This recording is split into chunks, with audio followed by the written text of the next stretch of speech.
Hey guys, how's it going? Still working on the wild thing, but I feel I've made some significant progress on the thing. It I have the top cover fitting for the most part. It might still be touching just a spot or so, but I have a modified 4910 air filter and end piece on it. It has a 372 aftermarket carburetor. It looks like I still will be able to. I've manipulated the switch enough. I should still be able to use the switch. I have the choke and high idle system working. I have throttle. Let's see. I modified the case down in there to get to my impulse line.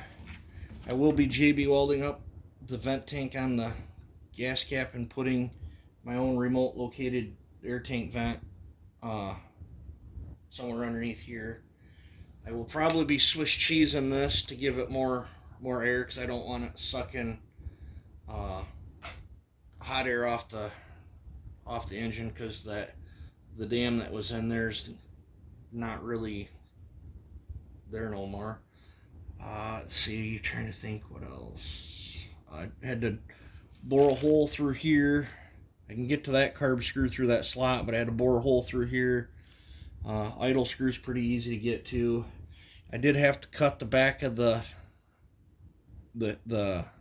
case here to get it to fit the air filter, but I really wanted an air filter on this thing, and I'm really stoked I can get the cover on there. I mean, shoot, if I wanted to, I could do a healthy muffler mod and this thing would be a sleeper saw.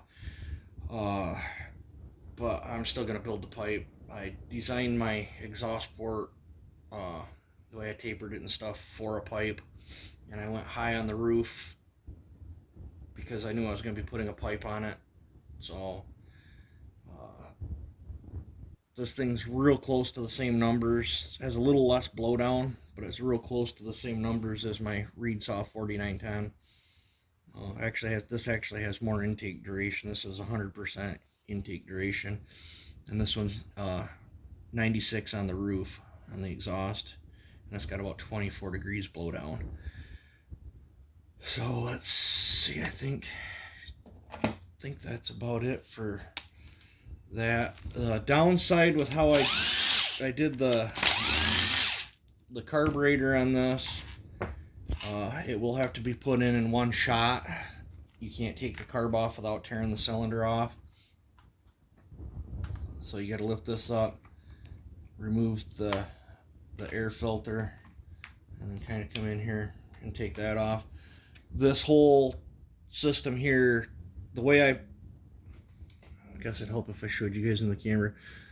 There's homemade spacer nuts inside this aluminum block that I built and pressed them into it. So if you tighten a bolt down and bottoms out, you can actually bust the reed block off from the cylinder. So I put studs. I bottomed the studs out as far as where I want them to go, and it's just going to get two nuts. This piece is off from a 4910.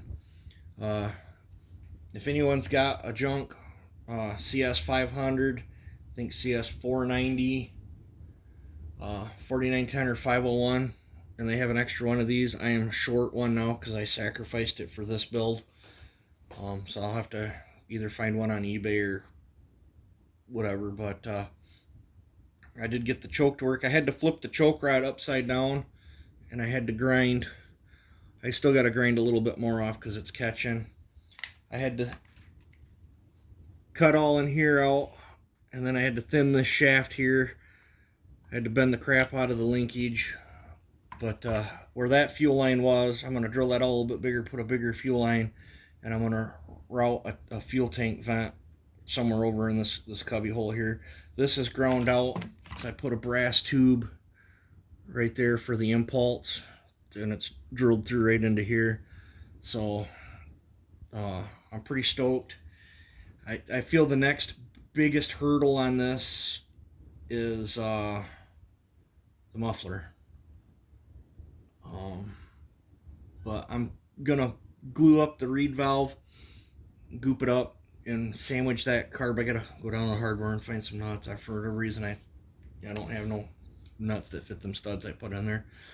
And I don't want lock nuts either. I want simple thread-on ones there, so I can feel the tension, because I'm not going to be able to reef that down very tight. That's why I'm going to glue both sides. I got to make a gasket. I'm going to glue both sides of the gasket and both sides of my plastic spacer that I put in there. And I built 3 different spacers until I got the right one, but I'm pretty stoked at how I got all this to fit in there. It was a challenge. Sometimes it's nice to stretch the brain out a little bit. Wasn't too terribly worried about cosmetics on some things. I mean, when you get into these kinds of builds, this stuff happens. But I might still build a custom muffler for it too, just in case if Doug wants to play with it as a sleeper saw. But I don't know if I'm going to come with the pipe straight out, or if I'm going to spend a whole lot of time like I did on the reed saw and fabricate it to come around. This one I intended for a race saw. I might just swing the pipe out like they do on race saws. But there it is. I feel I've come a long way. I'm going to get that gooped up and tightened down, and then I'm going to clean off my bench, set this stuff off to the side for a little bit, probably for a day or so. My piston came in for that Shindaiwa. I might tinker on that if I get time. But let me know what you guys think. I'm pretty stoked with the progress I've come on it, so let me know what you guys think. Enjoy your day. Have a great one. Take it easy.